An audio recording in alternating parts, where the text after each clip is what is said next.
introduce tonight's panelists, which we are very honored to have with us this evening, I would just like to thank our co-sponsors again, the Canadian Friends Service Committee, Decolonizing Quakers, and Towards Right Relationship with Native Peoples program of Friends Peace Teams, and also members of the Planning Committee and the Pendle Hill staff.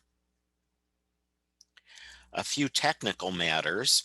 You are, as participants, all muted, and you will not be able to unmute yourself during the course of the webinar.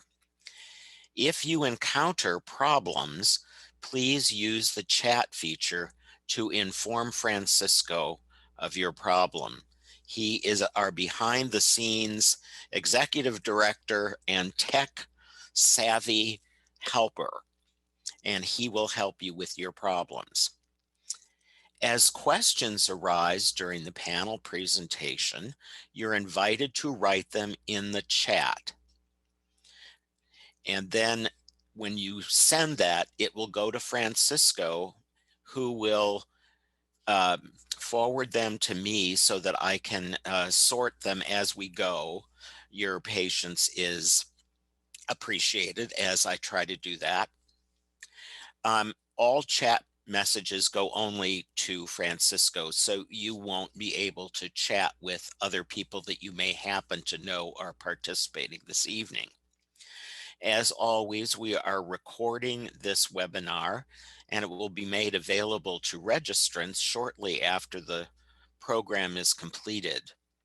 And ultimately, we will be making the webinars available to a wider audience as to be determined in the future.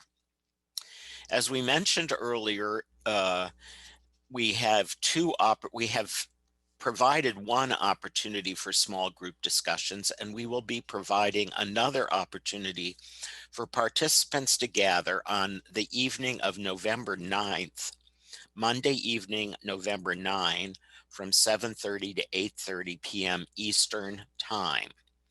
I'll be sending out a group email with information on how to connect to that particular opportunity, as well as some other information about plans that we are making for workshops in the winter and spring to follow up on the programming we've already started.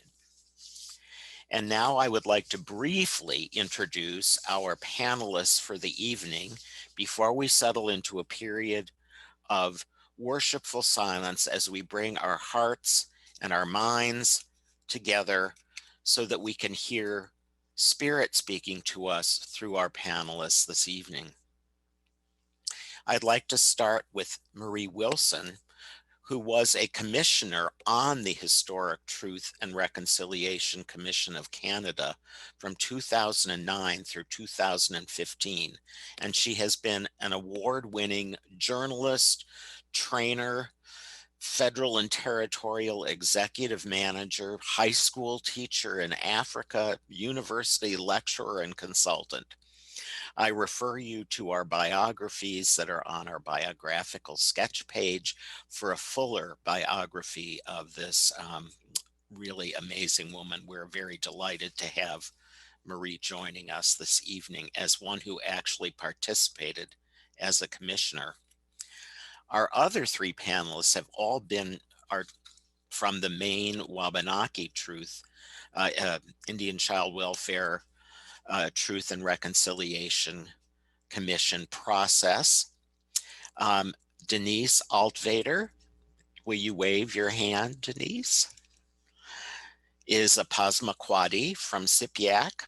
She served as a coordinator of Wabanaki Youth Program for the American Friends Service Committee for over 25 years, and she was central to the creation, design, and implementation of the Maine Wabanaki-State Child Welfare Truth and Reconciliation Commission, and we're honored to have Denise with us, a friend of Pendle Hill, and she's back with us again. Thank you so much, Dede. We also welcome Esther Ann, who is also Passamaquoddy from Sipiac, and she joined the Muskie School of Public Service in 2003, where she works on projects that engage and benefit tribal communities. including facilitating the Maine Tribal State Indian Child Welfare Act. She also serves as had a primary role in the creation and establishment of the Maine Wabanaki-State Child Welfare Truth and Reconciliation Commission. Welcome, Esther. We're glad to have you back as well. And welcoming Penthea for the first time to a Pendle Hill event. Penthea Burns has worked at the University of Southern Maine Muskie School of Public Service since 1999 and in the field of child welfare since 1981. She serves on the REACH Board of Directors. She's the board co-chair at the moment, and we'll be hearing more about Maine Wabanaki REACH. She is also a co-founder of the Maine Wabanaki State Child Welfare Truth and Reconciliation Commission. So we have 4 accomplished women who have been intimately involved in truth and healing. Let us take a few moments to honor them, to open our hearts and minds to our speakers. And Marie will be the first to speak out of the silence when she is prepared to deliver her message.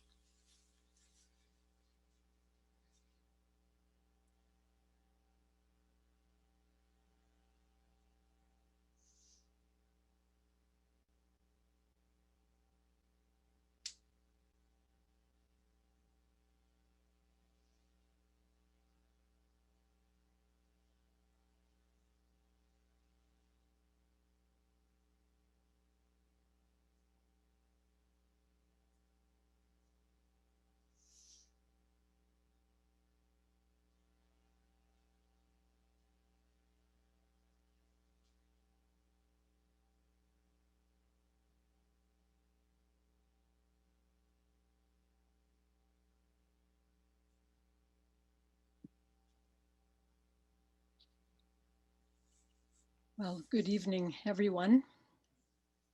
And may I just say what a gift it is to be given that moment just to breathe and to center ourselves. And what a gift of spirit it is. I'm really very honored to be with you this evening.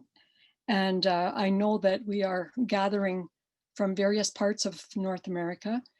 I want to acknowledge where I am coming to you tonight. I live in Yellowknife in the Northwest Territories of Canada, which is known as Chief Draigie's territory in the Treaty 8 region of the Dede Nation.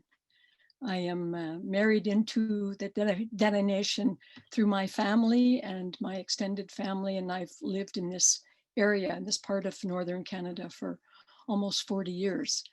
But I'm originally from Southern Ontario, not far from where your friend Jennifer Preston is from. And so I just want to take this moment to acknowledge that part of my history and that homeland, and to acknowledge that wherever we are in North America, each and every one of us, we are all on someone's traditional homeland. And that's one of the things that we are still coming to learn and still coming to acknowledge.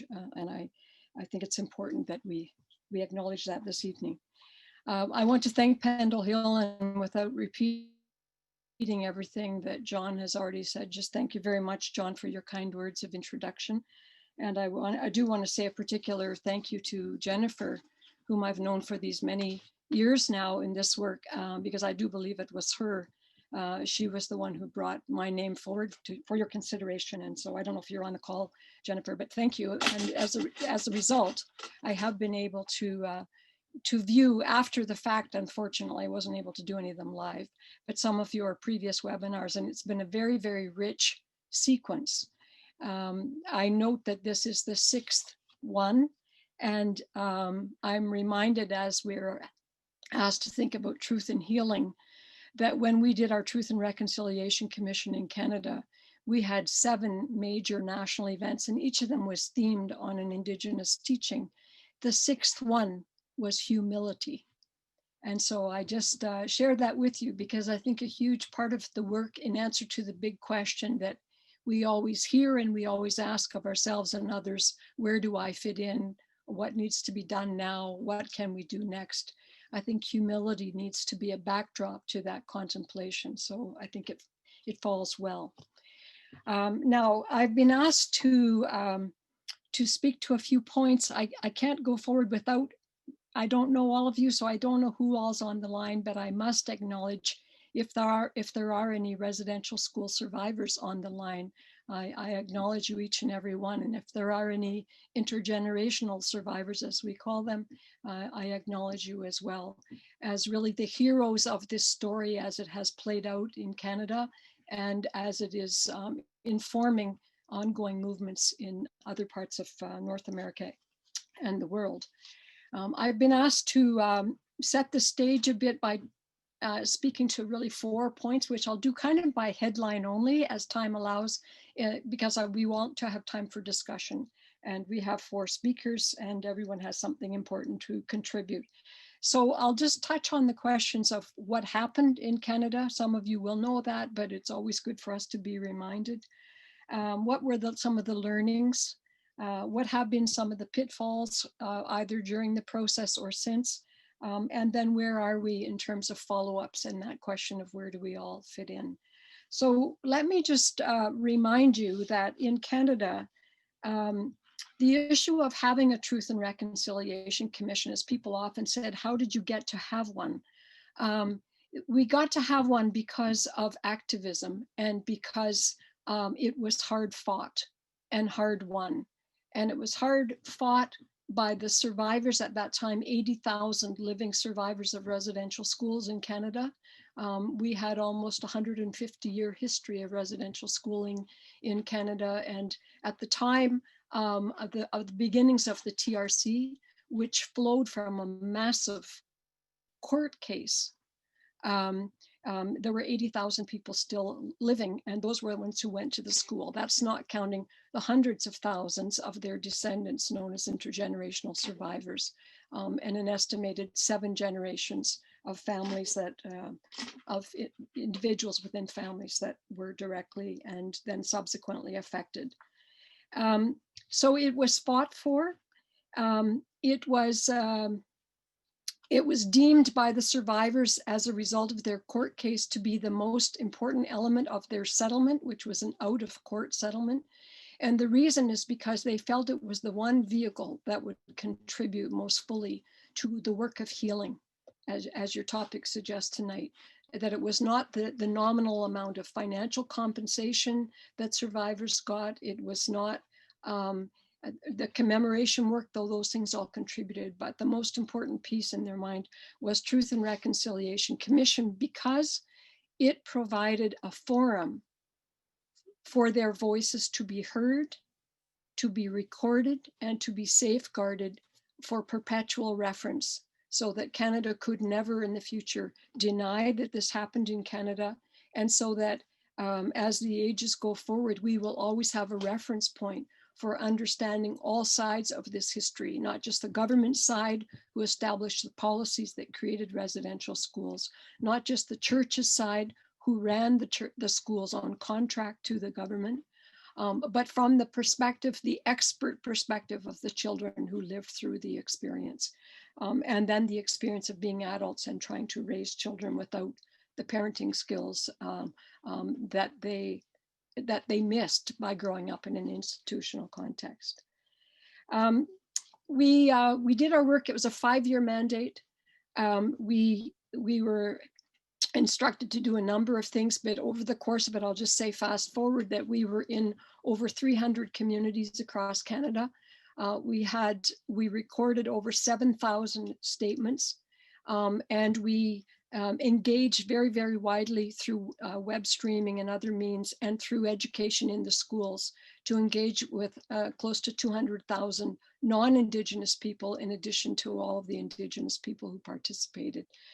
It was unprecedented in terms of the volume of recordings that we received. And for many, many, many people who spoke to us, they said it was the first time they had ever talked about their experiences certainly publicly for most people, but for many even within their families. They had lived with the shame of their secrets for decades and the weight of those secrets.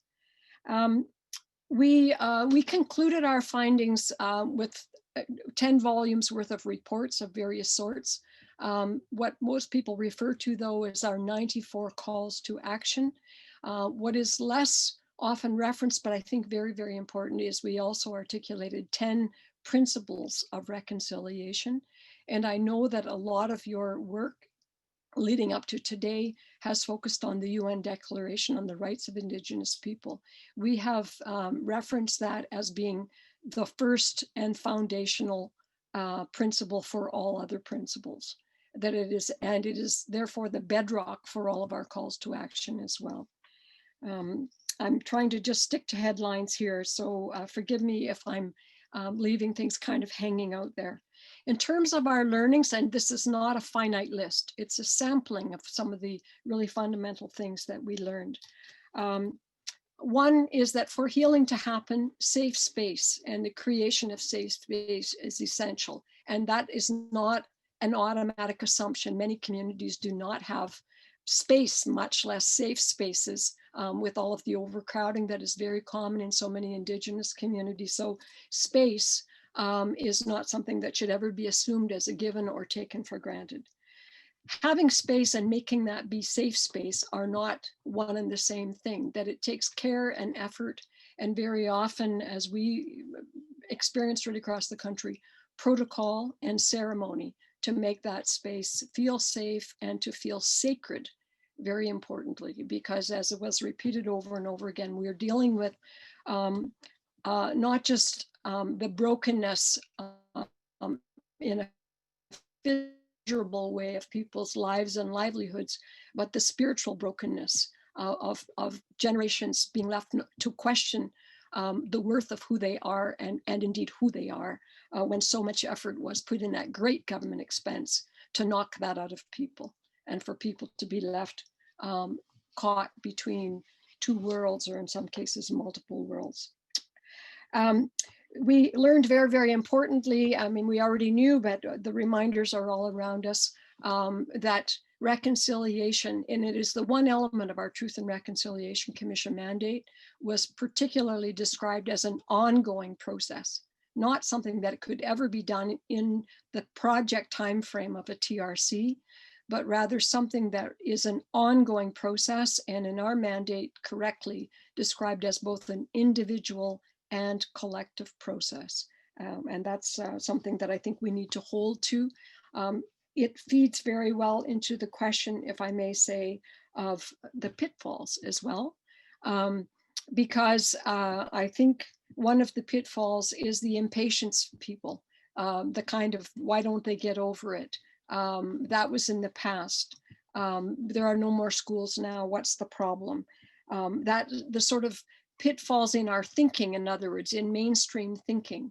And we are short-sighted in our inability to see the comparatives. We don't expect, for example, as I often say in Canada, veterans of the military or of wars to get over it. On the contrary, we annually commemorate things, understanding that this needs to be recalled and needs to be honored with reverence, and that we must not forget, lest we forget, we say. Yet we have no such tolerance or patience or openness automatically in our way of being to think about the children who are survivors of things that were in some cases just as atrocious, including an extremely high death rate within the residential schools in Canada.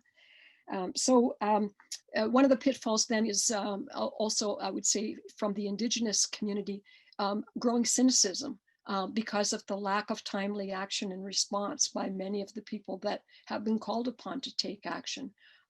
We've always said reconciliation will take a long time. It's not a quick fix, but there has been a feeling that some of the things that could have been done quickly and easily and with ease, or that are at the heart of ongoing vigilance, those things have still not been done. And so great frustration. Also, we see so many fresh examples, and I'm sure You've seen the examples, at least in Eastern Canada, going on with our lobster fishery in the East Coast. That's a head-on collision there. We've had a similar kind of head-on collision, not just between Indigenous and non-Indigenous on Western pipelines, but also within and between and among Indigenous peoples, because of the fractures that have been created within community by federal legislation that has imposed a new form of government, displacing hereditary forms of government and leaving those two, in some examples, pitted against each other. So there's cynicism around that, and it's hard to fight against that. I think there's also one of the pitfalls is that there's a tremendous enthusiasm, I would say, particularly among young academics, I think there's a caution for all of us that the pendulum not swing too far the other way, so that we're not learning one of the fundamental learnings, I think, of our TRC process, which is that if we want to be doing things in new ways, we have to be in relationship. Having two versions of silos not talking to each other is just another form of being strangers to each other. And we have to find ways and create ways, not just think they're going to automatically spring up. We have to intentionally create ways and opportunities for people to develop and flourish in new relationships, in new ways of doing things. I want to say kind of a final thing about pitfalls, and I say it with great respect and inspiration from the Maine Wabanaki story. We did not foresee, I think adequately in our TRC in Canada, the need for structure for the ongoing advocacy. We asked for and called for and continue to advocate for a National Council for Reconciliation as an agency to keep an eye on, are things getting better or are they getting worse? Are things getting better in some parts of Canada but not elsewhere? And can we learn and can we share those experiences? Are they getting worse in some places? Can we drill down and find out what those things are and stop doing that and put in additional resource? And can we map out to know what is the direct relationship between where things are really dire and the recency of the residential schools in that area? Because very often there's a direct causal link between how long ago the last schools closed and how heated and problematic the social situations are.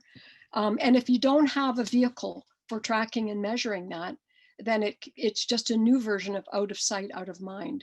And that has been a huge disappointment. We called for a national council. It has not yet been established. There's been a lot of further process, but process is not the same as action in that regard.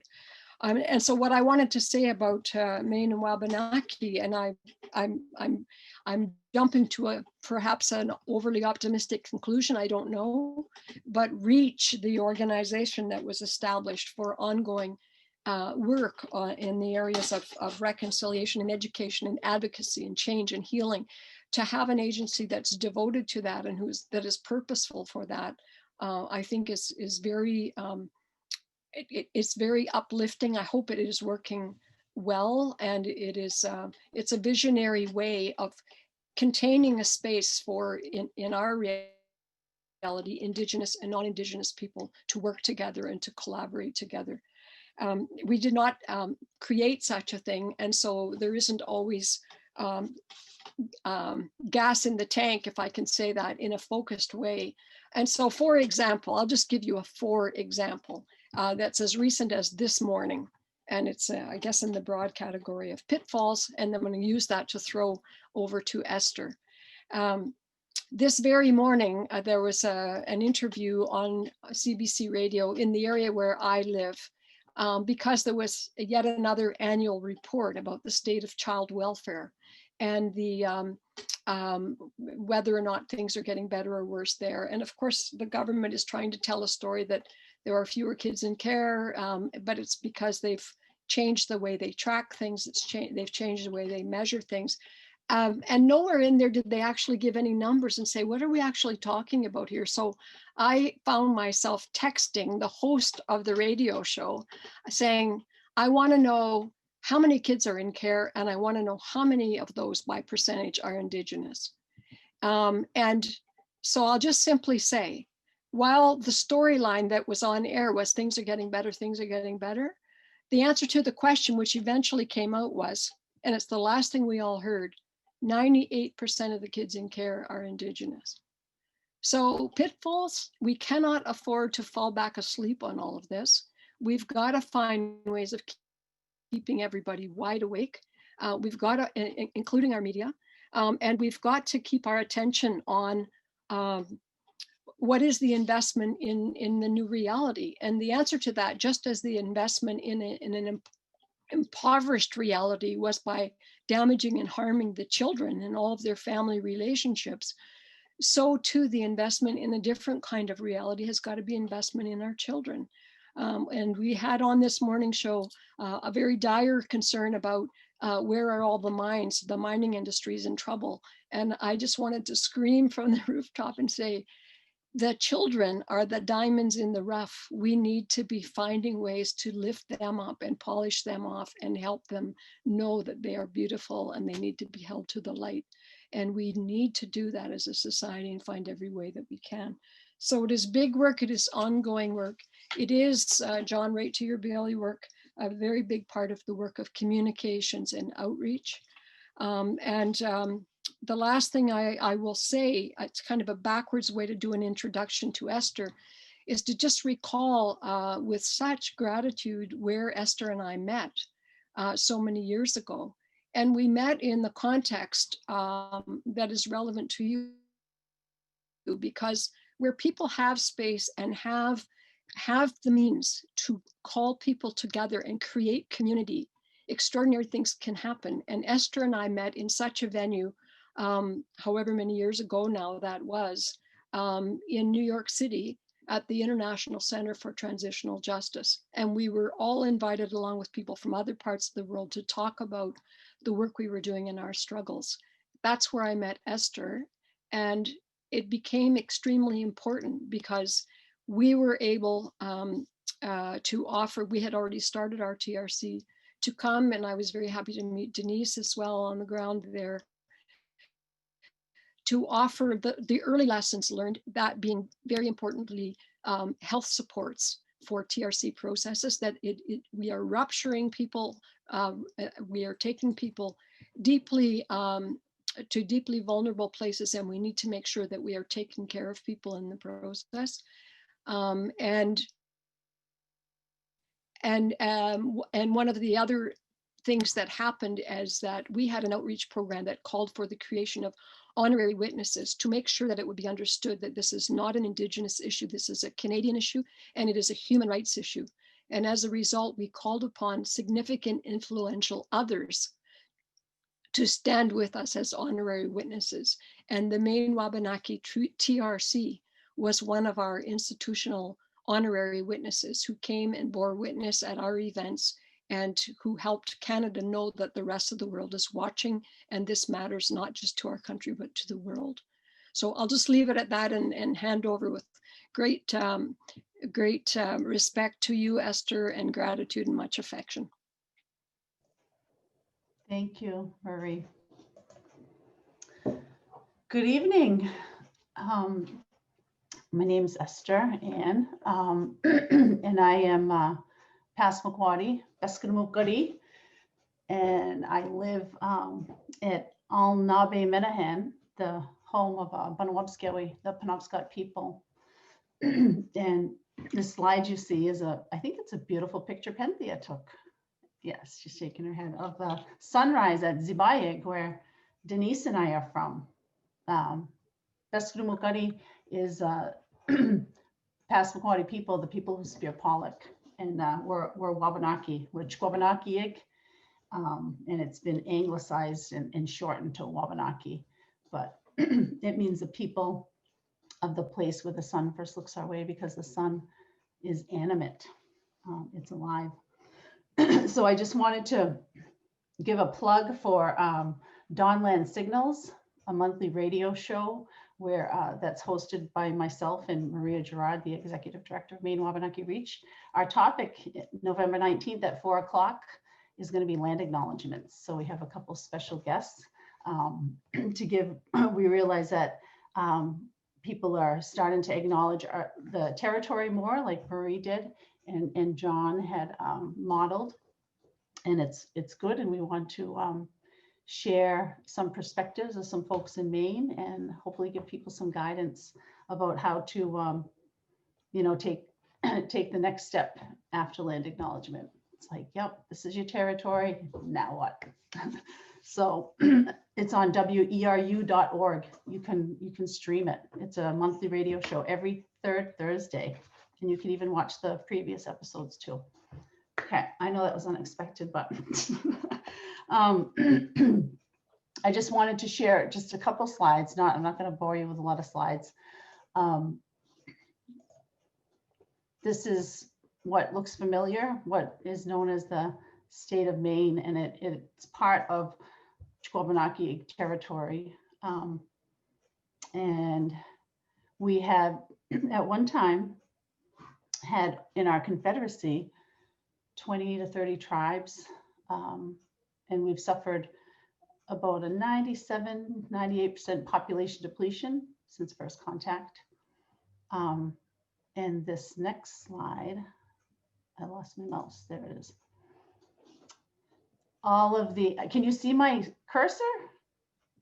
You can, okay, so all of this territory here, this is all tribal, what the tribes in Maine, there's 4 tribes in 5 communities now have title to. So, and this is where Denise and I are from. And this is where I am right now. And this is where Denise is right now. And this is where Penn is. Where's Penn? Down here somewhere. Okay. So, and all of that, in all of that time, that our land dispossession, our population depletion didn't just happen, by happenstance. It was all for a reason to get rid of us. And we've passed, we've been inherited. You learned about intergenerational trauma, I saw on the list of webinars. And it's true, we have inherited a lot of that, but we've also inherited a lot of strengths. And because we're still here, as hard as they tried and they keep trying, we're still here and we still speak our language and we still know who we are. And we're still sovereign and strong. That's that slide you see, and Maria actually made that poster. I like that poster for a rally. So I just took a couple notes as I was listening to Marie talk. And when we went forward with our Truth and Reconciliation Commission process, our priority was to support people through it, because we had made a video back in 1999 when we first started, and Denise was one of the folks that spoke on the video. We interviewed Native people who had been placed in state child welfare prior to ICWA and asked them to share their story. And we didn't even think about taking care of them. We didn't even think about it. We didn't even think about it. We just thought, gonna make this video. I don't know what we were thinking we would hear when people shared their stories, because they didn't, like Marie said, some of these folks had never shared their stories before. So some people had, a real bad time. This one woman had started drinking again. So we learned from that though, and moving forward, that was our number one priority, is providing the health supports like Marie talked about, and supporting people through the process. And also, the commission, helping the commission as they establish their process of gathering statements, and helping them incorporate proper ceremony into those processes, and ensuring that the commission couldn't come into a tribal community without that community outlining how it was going to happen. So we did all of those things. I don't even know what I want to say, because I kind of feel like if people had questions and we could answer them directly, so I won't talk too long. I was thinking about, oh, I wanted to tell you, Marie, we changed the R in our name from reconciliation to restoration. Right. Because we learned a lot of lessons through that Truth and Reconciliation Commission process. And as you talked about, one of the pitfalls is that people just want to move on and, don't want to dwell in the past. And, and that's a protective, I think that's something people do to protect themselves from really having to do the hard work of the truth and the healing. They just want to move to the change because it feels good to, do something and take action and change, but it's not, it's not totally linear either. It's always happening, right? But you can't avoid it. You have to go there. So we changed it to restoration because it's more in line really of the work that Wabanaki Reach is doing. We asking people to, learn about history, recognize harm, and work to repair that harm. So it's a restorative process, restorative justice process. And when we think about how important and how transformative relationships can be when people are able to engage in different, on different levels, it's I think when you ask people like Penthea, what really helped you, make be a good ally or be in good allyship with Native people, and what helps you continue to learn. Relationships are real important, but it's also important to remember that or to try to, it's almost like we have to try to rethink what an individual personal relationship, and it can't just be that. It has to be more, because there's not enough of us. There's, we just hit in Maine, we're maybe pushing 9,000 Wabanaki people total. There's, that's not a lot, considering the state of Maine, so that we don't have the numbers or the capacity. So we have to rethink what we mean to be in right relationship with each other. And it has to be more than just direct. Those are important, and those can have impacts like a stone in the water, right? Those ripple effects. But I don't know. That's all I want to say right now. And I was gonna, are you connected, Dede? I wanted to send it over to Dede, but it doesn't look like she's.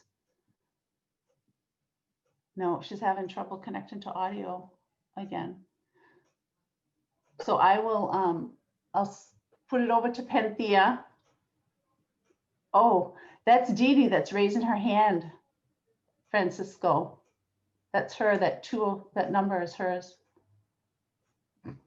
Oh, so if you can unmute that, is that what you want, Dede? Where is it? The 207-214. Hey, there we go. Got it? Yeah. Oh, there she is. I'm Yay. sorry. I've lost my Zoom screen, and I've had to go to my phone. So I'm on speakerphone. We can hear you and we can see you. You can see me now? Yep. Okay. All right. I've been lost for like a long time. You can talk to us. I'm done. I think Esther is turning it over to you, Denise, and unfortunately you weren't. I don't know how much you have missed of what A lot. what Esther was saying. Sorry. Yeah. Esther, do you want to tee it up a little bit for Denise? Or go to Ben and then. I just talked about just talk, Dede. Just say anything. You're fine. I missed That's all right. Oh, That's all right. You're awesome. Just share. about truth and healing. Oh, all right. So one of the things that's, it's been a long time since our process, and for me, when we, the storytelling part of being put in foster care was very new to me. Like Marie was saying, in Canada, we never talked about it, anybody. I never heard anyone talk about it. Certainly we didn't talk about it in my family, but when we started the process, I think that's when the healing began, even though the process took us several years to get to the point where we actually started taking statements. And even though our goal was essentially healing was our major goal for our people, we ended up finding that we did so many other things, and that we touched so many other things that had much more to do with, our relationship with non-Native people, our relationship with the state of Maine, our relationship with groups and communities, particularly when REACH started doing the work around developing allies. And all of that stuff just created this perfect atmosphere where other things were able to grow and happen beyond child welfare. That was our focus to begin, and we were very focused on that. But looking back now, I can see where just by knowing and having a place where people listened to each other, were able to hear each other, believe each other, give each other space to share their stories, and to know that their stories were believed, was a lot of healing. And that was happening before the commission took over and started taking statements. It happened long before. And it's been continuing long after. And, I know there's no measurement of how much work has been done, how much healing is taking place, what changes are being made because of it. But we can all feel it and see it. But we can't measure it. And just like I can't measure within my own family, which ones of us have been able to develop a more healing relationship with each other based on that work.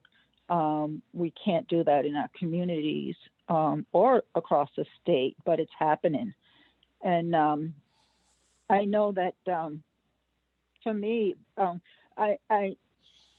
it's very different, because when Esther and I used to travel all over and talk about my story in front of groups or do interviews and stuff like that, and I did not have the same reaction telling my story in the circle, in front of my community, in front of the commission, as I did all of those other times. And the difference for me, now that I look back on it, was I knew deep within me that what I had to say in that group was going to be making a significant difference. And that just changes how you feel inside as you tell your story, whether or not it changes you. If you think you're just telling your story just for the heck of it, or we do that all the time.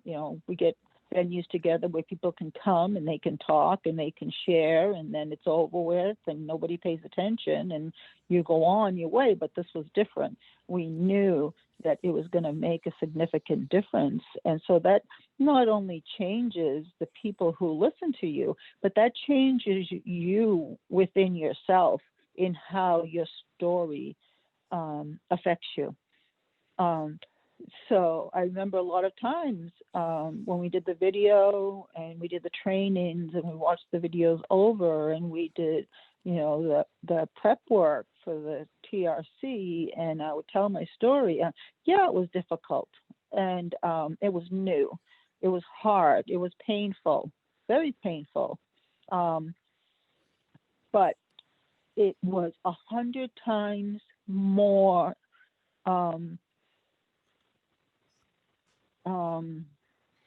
effective within me when I did it in that circle, in front of the commission and in front of my community and in front of my family. So if that makes sense. I think it does. And a question that I think flows from what Esther was sharing with us are a couple of things I'd like to ask you about. The importance of creating actually Marie mentioned that as well, of creating a sacred space with the community involvement, a ceremonial introduction to bring the community together so that you feel that you can tell a story in a safe place was important. And it was one that had not been the case in some of the earlier cases. So how did you feel that the commission and in working with the communities into which it went made a difference in how that healing took place? How did that? Well, we learned from when I was first approached in 2000 to tell my story for a video that was going to train DHHS workers about ICWA. And it was the first time I had ever told my story. And I walked away okay, but after watching the video, like I said, over and over, and then telling my story over and over, I forgot the question. Say that again, John? I think the idea was that the early process where this was for the training really by being kind of a guinea pig, you learned about the importance of setting the routine for that. Yeah. Through my own experience, I you know, everyone else worked for child welfare or Muskie or DHHS. I worked for AFSC, but the people in my community knew my history, so they asked me to tell my story. That's how I got involved. So I was the only one in this ICWA work group pretty much that had a story about actually being taken and put into foster care. And so after we had done the initial training of the 500 DHHS workers, I fell apart and ended up inpatient. I was suicidal, and I didn't see it coming on at first. It came on slowly. So what we learned from that was, how do we make sure that as people come forward to tell their stories, we take care and precautions and safety and help support them so that does not, I mean, it's going to happen. My God, you can't tell a story like that and not fall apart. But we put things in place so that somebody would have things like, you know, we don't reach out. I do not reach out for help. I don't ask for help because I, number one, don't think I deserve it. Number two, I don't feel as though I'm important enough. And so someone like me with my history have that in common.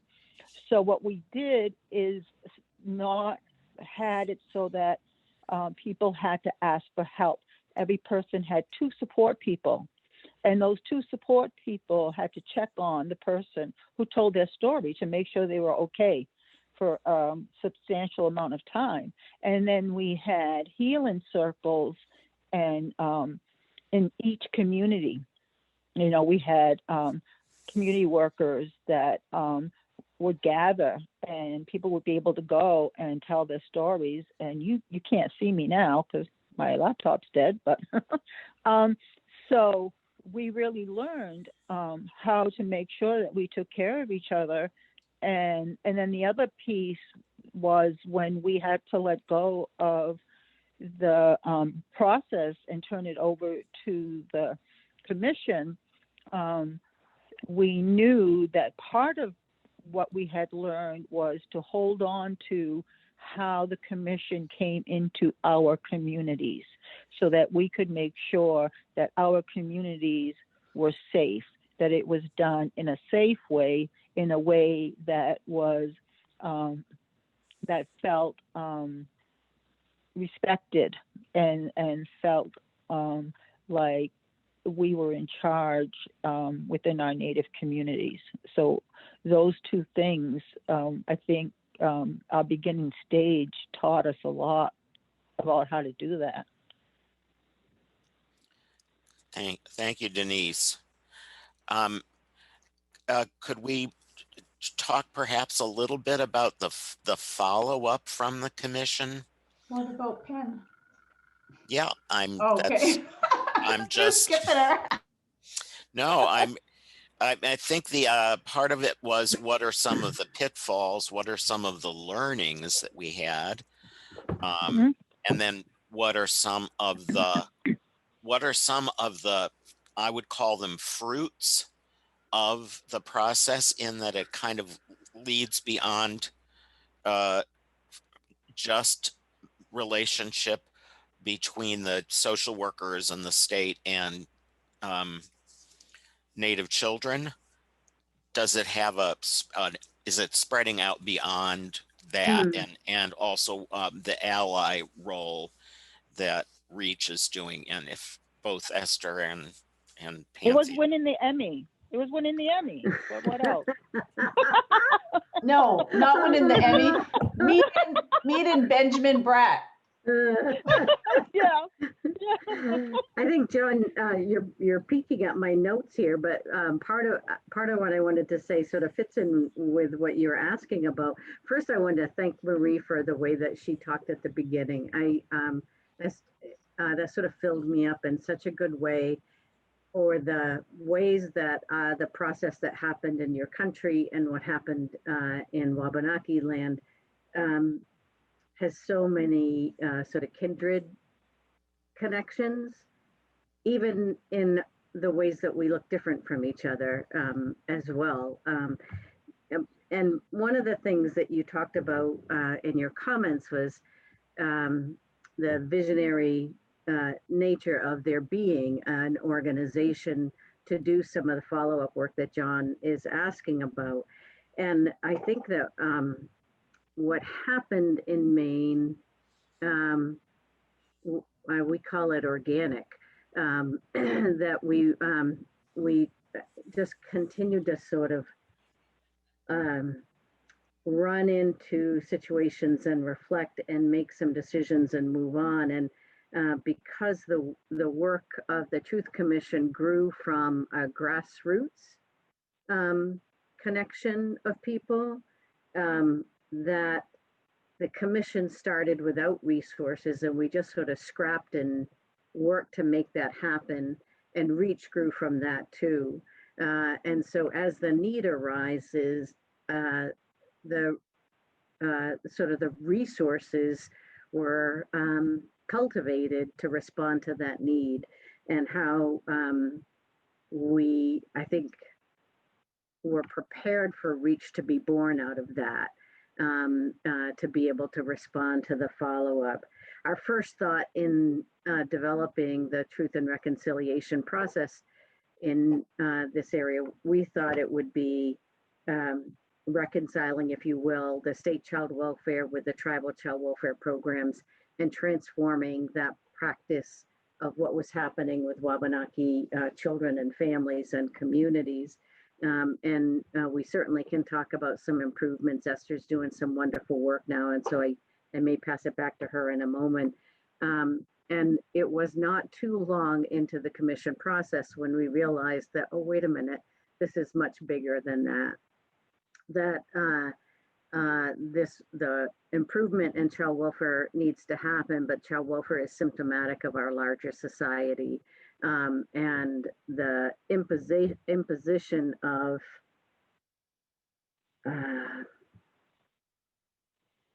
control and power strategies to try and interfere with the sovereignty of the Wabanaki people, it is our problem as a society. And I think that was some of your comments too. And so I think the work that continues in child welfare, but it also continues in doing work with the Department of Corrections and with incarcerated people in the Maine prisons. It continues in trying to strengthen what our schools teach children across the state of Maine, that helps to perpetuate that kind of twistery misunderstanding about who we are and where we've come from. Some of your folks here in Maine have been engaged in decolonizing work in faith communities. Also another way where we learn about who we are collectively together. And so there's some beautiful work happening there. Some really exciting work happening with land conservation programs and land trusts in terms of looking at our relationship to the land and how do we understand what that is and transform that. I think we used to call it doing ally building work, and have sort of set that aside, because part of what we did is we started to take that as a title, and rather than continue to focus on the learning and growth that we had to make for ourselves, and that I don't get to choose who I am an ally to. People get to choose who they wish to have as their ally. So we sort of moved away from that, but continued doing that work in non-Native community with people like me, who I think in some ways we've got educational programs going on all over the place and in Zoom territory like you all are doing now.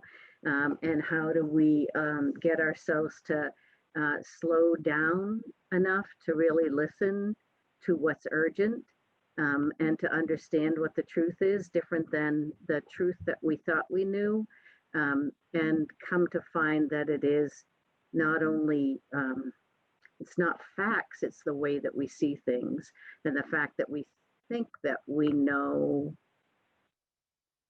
how things are supposed to be, when in fact we have to figure out how to let go of that, and to start to learn a little bit more about who we are as the listeners, to let go of believing that we know the answers, and to stop inserting ourselves into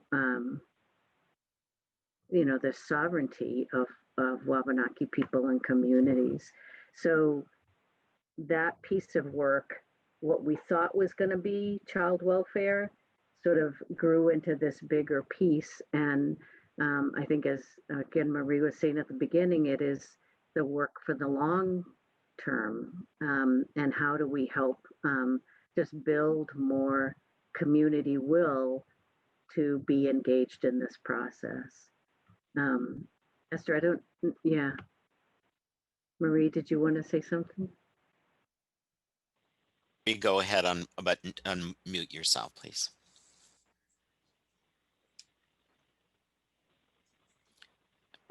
Yes, thank you. If I may, just thank you for those great remarks from all three of you. Just the last point you made, I just really want to underscore it, that when the space was made available for people to talk about, and I'll use the word reconciliation because it was the word that was in our mandate. It was the word given to us to use, so we had to use it. But it doesn't mean it wasn't a controversial term. It was often flagged.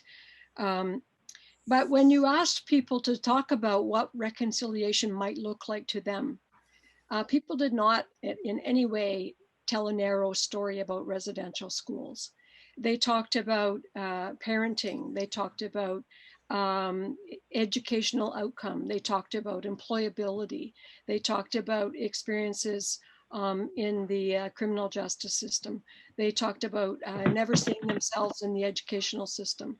They talked about their inability to parent and their regrets around their inability to parent well.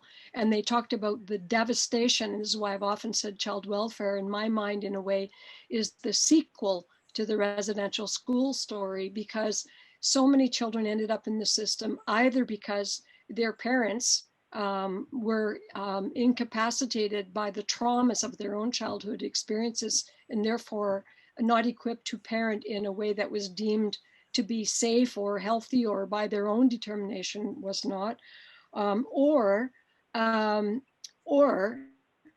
other consequence, which came from all of the above and continues to be for so many people, was poverty. And we have allowed as a society for poverty to be translated as a synonym for neglect. And they are not the same thing at all.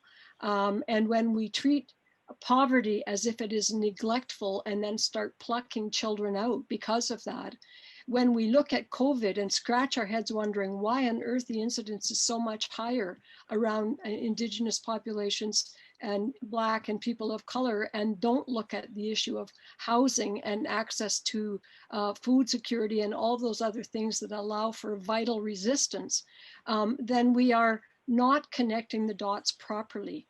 These are not separate stories. They're interrelated stories. And one of the things that happened as a sequel in Canada, as you probably know, is that we then had an inquiry into murdered and missing Indigenous women and girls. And we, in our commission, called for that because people talked about it.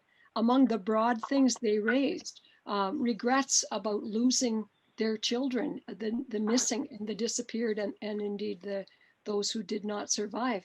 And we did not have enough capacity within our commission to focus in on that. So we asked for its own inquiry.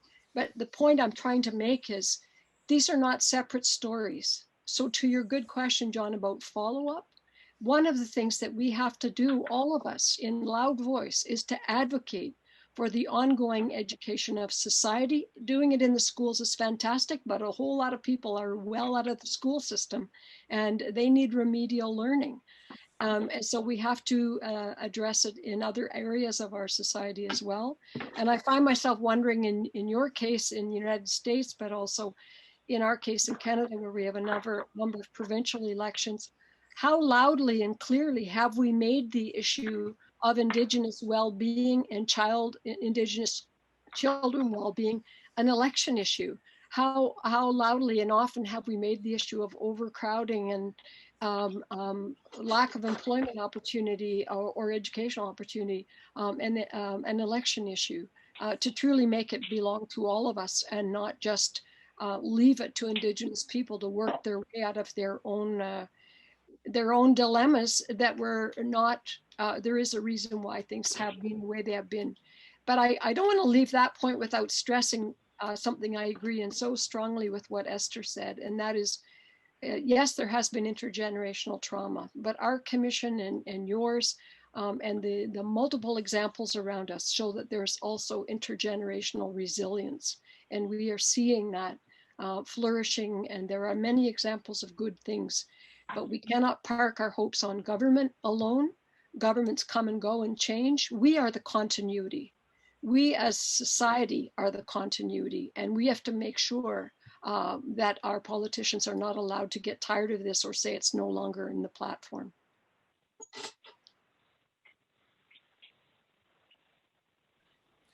Thank you. I would love to follow up briefly, if it's okay, Penthea, about or Esther or Denise about efforts in the school system to do that re-education, changing twistery. I love that term that you used. I'd not heard that before, but I intend to use it again if you don't mind. I How must do we give, turn the tide on the twistery? I agree with Marie. We need to do remedial with adults, but since we're focusing on children at the moment, how is the curriculum in Maine public schools and private schools changed as a result, perhaps, of work being done by REACH? And what does REACH stand for, just so everybody knows? so it stands for Restoration, Education, Advocacy, Change, and Healing. I want to give credit to Roger Paul, who's a language teacher, culture teacher, who gave us the term twistery. That's where I first heard it from. It's a Passamaquoddy and Maliseet man. I'll say one thing that I know about what's happening in the public, well, two things that are happening in the public schools. REACH is part of our community education program, involves programming that is being done for high school students periodically, and sometimes even middle school. The Portland school systems has undertaken an effort in the past 2 years, I think it might have been 3 by now, to not only engage with historians from the tribal communities to make revisions to different parts of their curriculum, not just history, but across different areas of coursework. So they've been doing that work to change what the curriculum is. Beyond that, they've engaged with REACH to come in and over the course of 2 years to do a series of workshops with their faculty and staff, so that they're not only changing the curriculum, but they're preparing their people for what they need to know to be able to adequately teach that curriculum. Beautiful piece of work. So Esther just put in the chat a blog post from one of the folks involved. Fiona Hopper, I think, wrote that one, didn't she, Esther? About the work that the Portland school system is doing. So that's just one example, trying to give that a lot of visibility so that other schools can see that. Esther, do you know updated stuff about what's happening with public law? Is it 408 or 403? I always get the number mixed up. What was that originally, the law that was passed in Maine? It was LD 291. Yeah. I don't know what the public law number was, but it just mandated teaching of Wabanaki history in schools. And it's a pretty old law, but it didn't come with a lot of help to make sure that it was implemented well. Teachers didn't have a lot of guidance. Penobscot Nation Cultural and Historic Preservation Department, which is mentioned in that blog, put out a lot of curriculum. Other tribes and groups started doing it, but there was never a substantial coordinated effort or any funding. So I think with everything else, COVID has interrupted the efforts to really reinvigorate work around that. Or maybe it'll help it now that people can connect so more easily. But yeah, another thing that we are doing, just starting to think about, is not only providing educational programming for middle and high school, but training and educating young people to be able to deliver that training to each other. So training young people to work with other young people. We just started that. Our community, Maine community organizer, Heather Augustine, it's her idea. And so we're going with it. So it's wonderful. And it's desperately needed, that education of what really happened, and not you know, as Marie was talking about the news reporting it this way, but just really truth, healing, and change, and you know, not skip it over any part. I want to say just one other thing. When we first started doing community educational events, we would host an event and publicize it, and people could sign up and go to it. So it was sort of a mixed group from all walks of life. And part of where that work has transformed to is working more with institutions and organizations. So as I was saying, with land trusts, with universities and university programs, with public schools and their programs, with church communities, even you know, nonprofit organizations, so that the individuals involved are able to experience the learning and growth from that educational program. But even further, it can be done in the context of who they are collectively as a group, so that there's some way that they can carry that forward some. So that, I think, has been a really powerful piece of our community education transformation, is to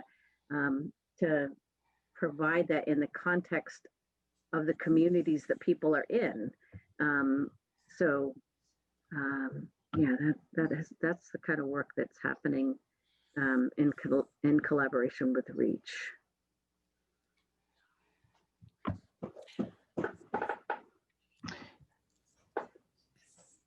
Okay, I'm getting.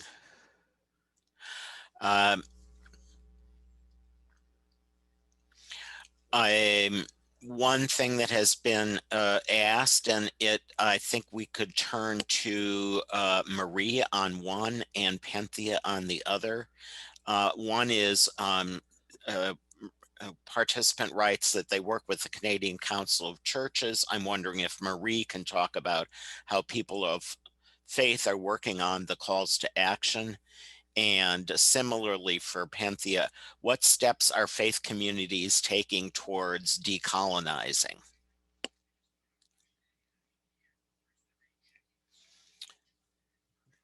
Either one can go first, but you both need to unmute if you're. I'll just say regarding the Canadian Council of Churches that they were very active participants in the Truth and Reconciliation Commission as it was unfolding. They paid close attention. One of the initiatives that we had was an opportunity for individuals or agencies to offer what was called an expression of reconciliation, not just a token, but rather something that was more like a pledge, a kind of covenanting of what they were intending to do. And the Canadian Council of Churches made a very strong pledge in that way. And I know that member organizations within the council have expressed that out in various ways within their different faith communities. In Canada, 4 of the national churches, you may know, were actually signatories to the settlement agreement. But one of the things that we tried to make plain, because it was obvious throughout our work that people of many faith traditions, first of all, felt that they had also benefited from the broad elements of colonization. So even though they may not have necessarily run a residential school, it didn't mean that they hadn't in other ways benefited from colonization. But also, I think it would be fair to say that for many people of many faith communities, vast majority of parishioners had no idea what their church organizations were involved in by way of organizational contracts and what the institutions were doing.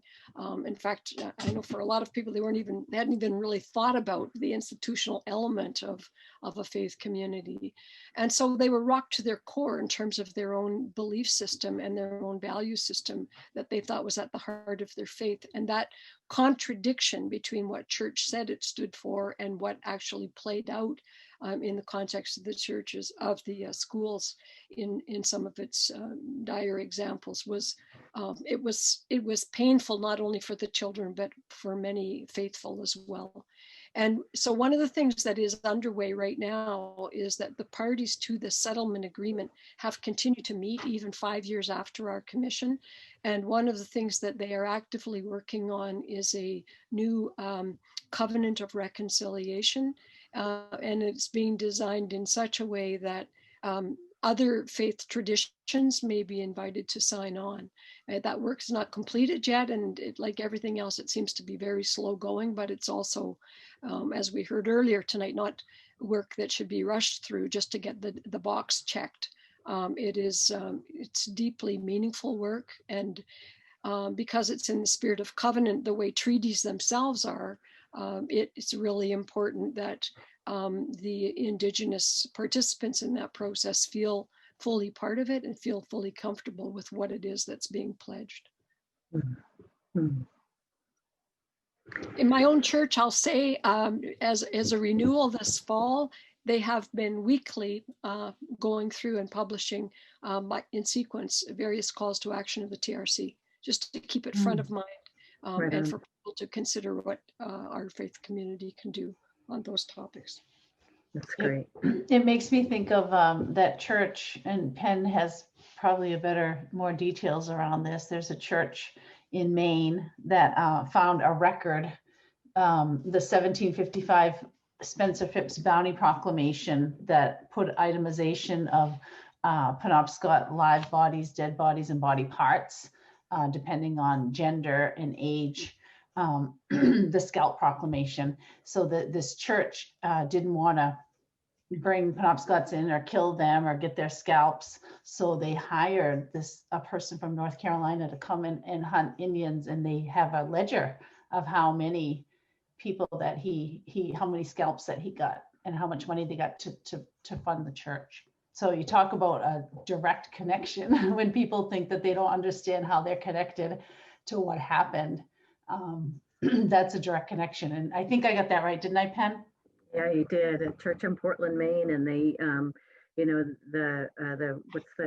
one of our early lessons, that healing begins with truth, and that that church is in the context of their faith, sitting with learning what the true history is, learning as much as they can about this, one of their founding ministers that took these actions, and using their faith process to determine how do they make repair, how do they move going forward, how do they take some of the acknowledgments or the recognition of this minister that lived within their church building and do something different to really teach about what really happened.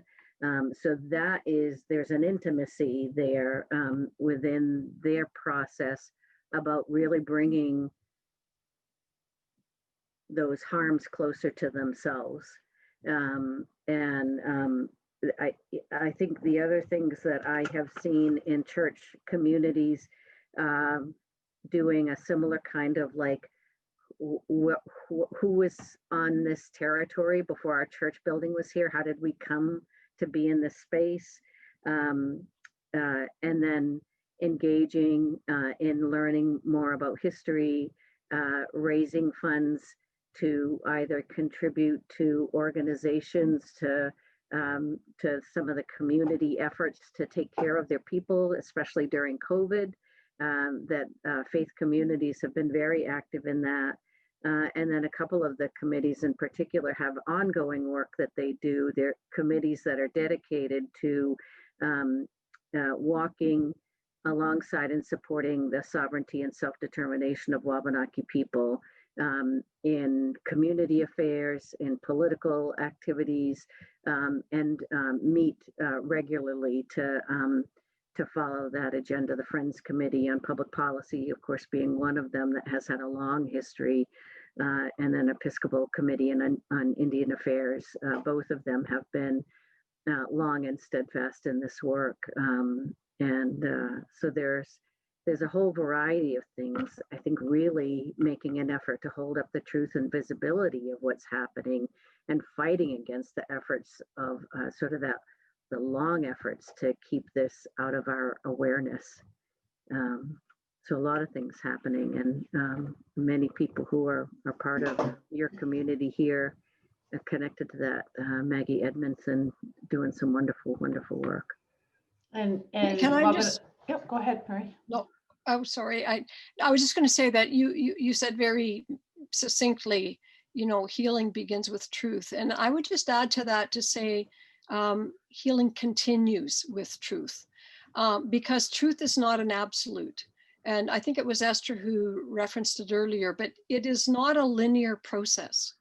It is a continuing, and I would say circular and even spherical process, as we hopefully lift each other up in the unfolding of it. But it's something that we discovered throughout our commission, and I'm sure it was the same in your case. There's never a point. Everyone wants to, let's just get over all this horrible, ugly truth stuff and get on to the reconciliation where we can all start to feel better.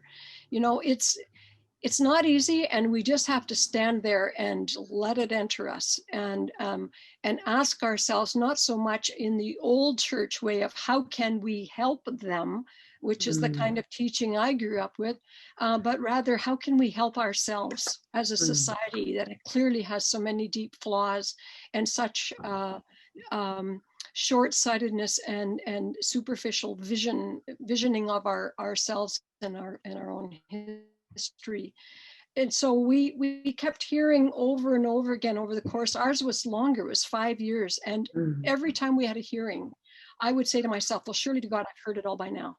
And without exception, every single hearing, I would hear something that I had never heard before. And that's what I mean when I say healing continues with truth, because the truth is not a finite thing, and we in our time on this earth may never get to it all, but we will have hopefully invested in other good and loving people who will continue that truth digging and truth revealing and the healing that comes along with that, and most importantly the healing of our relationships. Yeah, that's what I wanted to add. Speaking of that, Wabanaki Reach, we were talking earlier about how everything is connected. And when we did the Truth and Reconciliation Commission around child welfare, we really saw how we started pulling on that thread, and it led everywhere. It's connected to everything. So in Maine, some of you may be familiar with the 1980 Maine Indian Claims Settlement Act. 40 years we've been living with this, and there's a process, a legislative process to try to repair the harm. And but what's missing is the truth-telling process and moving it from the head to the heart, which is exactly what we did with the child welfare. So we are embarking on another truth-telling process around the Maine Claims Settlement Act next year. So it won't necessarily be set up in the same way as a commission, but it's going to be about truth-telling and storytelling and healing, truth and healing commission, or truth and healing process. Might not even be a commission, we don't know, but it'll be highly responsive to the people, what the people need and what the people want. Because this legislative process that happened, you know, it didn't really include the people on either side enough, and there wasn't any structures and there was no sacred space at all. So that's exciting. It does sound exciting. I'm wondering if each of you, and let's start with Denise. Denise, can you unmute yourself? If you have final words to share, if, say, for example, there's pending in Congress a bill to establish a truth and reconciliation process in this United States, related also to Indian residential schools, but which will undoubtedly open the can of worms that are all interconnected with that process of dehumanizing people and denying resources and stealing land as well as children. What advice might you offer, or final word to say to our listeners this evening about lessons you've learned that you would definitely want that commission to take into account if it were established? Well, you guys forgot all about me. No, we didn't. We saw you up Yeah, there. I've been trying to unmute myself over Well, and you are. over, and I kept saying the host has muted you. And You're unmuted now. Up. You're unmuted now, Denise. So please go forward. We're so sorry you've had this difficulty, but you were very clear Yeah. when you did speak earlier. So please go now. Well, I want to talk about the educational part, and I kept trying to get in, but I was muted. So it's just that I was saying in the beginning that even though this was about child welfare, it became so much more. And, you know, Penn touched on things like the prison work and stuff. Well, with the educational stuff, LD 291 was passed, you know, over a decade ago, and with no money attached to it, and it was not part of the Maine learning results, so everyone ignored it. And then people thought it was okay to just go and take a group of dressed up Indian kids and Indian dance and drum around their gym. To them, that was LD 291. And after we started doing this work and educating people about who we were, which was the important part that we did before the truth telling, was the state of Maine now has added the teaching of Wabanaki history to the Maine learning results. And Mary Griffith, who is on my Maine Wabanaki AFSC committee, has done a lot of work with them, and they now have money connected to it. Also, over the years, after we got done with the Truth and Reconciliation, I started doing, as part of my work, education with non-Native youth and Wabanaki youth around Maine Wabanaki history. So it's to the point where there are several people out there now, including young people, who can go and do those trainings, and they know that history. And sometimes I'm listening to something and I can hear something that I might have talked about, you know, several years ago. And it's just growing and growing, and people are becoming more and more interested in our history and our historical trauma as much as our generational trauma. And I guess as far as the national, you know, the Truth and Healing Commission in Canada around the boarding schools was not very different in ways of what the stories were as they were with the child welfare system in Maine, you know, and even if you weren't taken from your home and put into foster care, our reservations were sold to missionaries who ran our communities 100% totally and abused us. So those things went on, and are pretty parallel to the boarding school issue. So I hope that nationally here, if they do move ahead with that, that they expand it to include child welfare or the taking of Native children from Native communities and putting them in with another group of people, which is, of course, is genocide. And one of the things that I've learned a lot, not only just about myself, but about my community, is that we're going to continue as we've opened this can of worms, and we're doing the best we can with it. Different groups have cropped up to do all kinds of different work that was never done before, whether it's decolonization or colonization or whatever it is. there's a lot of groups, and there's a lot of groups doing youth work. So I don't do that as much. But what needs to continue is this speaking out, giving people permission to use their voice, to have a voice, that it's okay, that we all have this innate, with this innate just yearning inside of us to be able to be heard. And it makes such a huge difference if we're able to tell our stories in a way that we know we're being heard and we know are going to make changes for either ourselves or for somebody else. And then, it's just one person at a time, one group at a time, one community at a time. And it just grows and it grows. And I have watched the work that REACH has done, the work that I've done with AFSC, Wabanaki Public Health, and other groups, is just been like 10 times since we started the Truth and Reconciliation. And none of that work was going on before. And the schools, even our own schools in our own communities, weren't teaching our own Native history.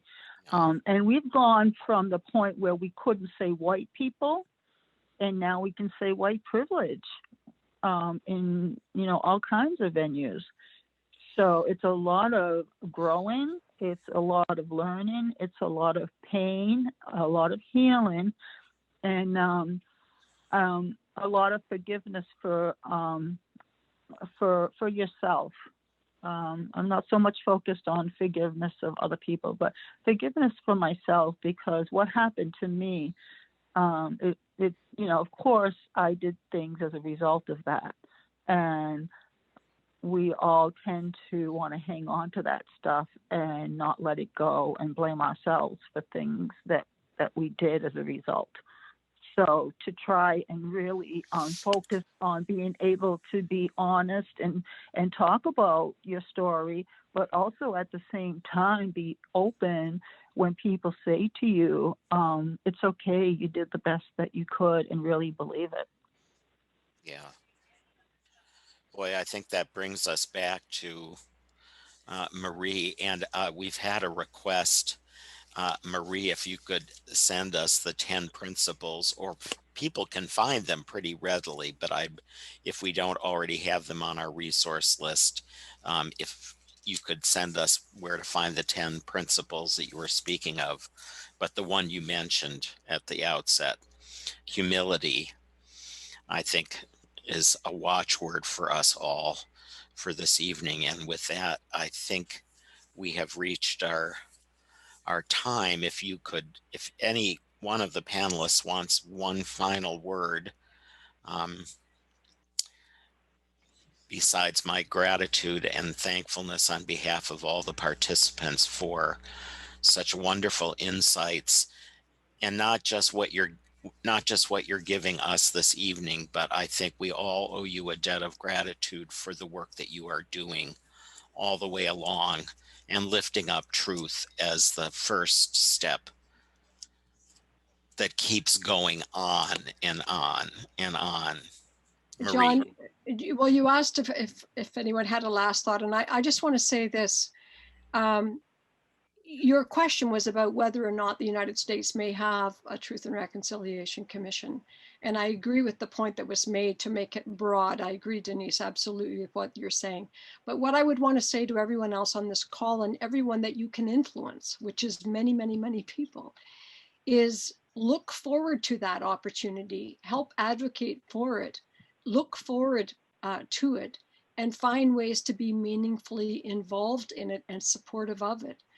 Because the one word that we kept hearing over and over and over again, both from the Indigenous participants and from the tens of thousands of non-Indigenous people who came to bear witness, was that the experience was transformational because they had not known. And we are talking about countries where we teach in our faith traditions to love our neighbor, but in fact, we've organized ourselves and our resources and our geographies in ways that we have not even known our neighbors. So we have big work to do in that regard. And a national commission, I'll just say, because ours was a national one, Canada's a great big country, and so is the United States. And what you can do and are able to manage well in your state, at your state level, but know that you need both additional, exponentially more time and resource to do it on a national level. You'll need that to hold it together.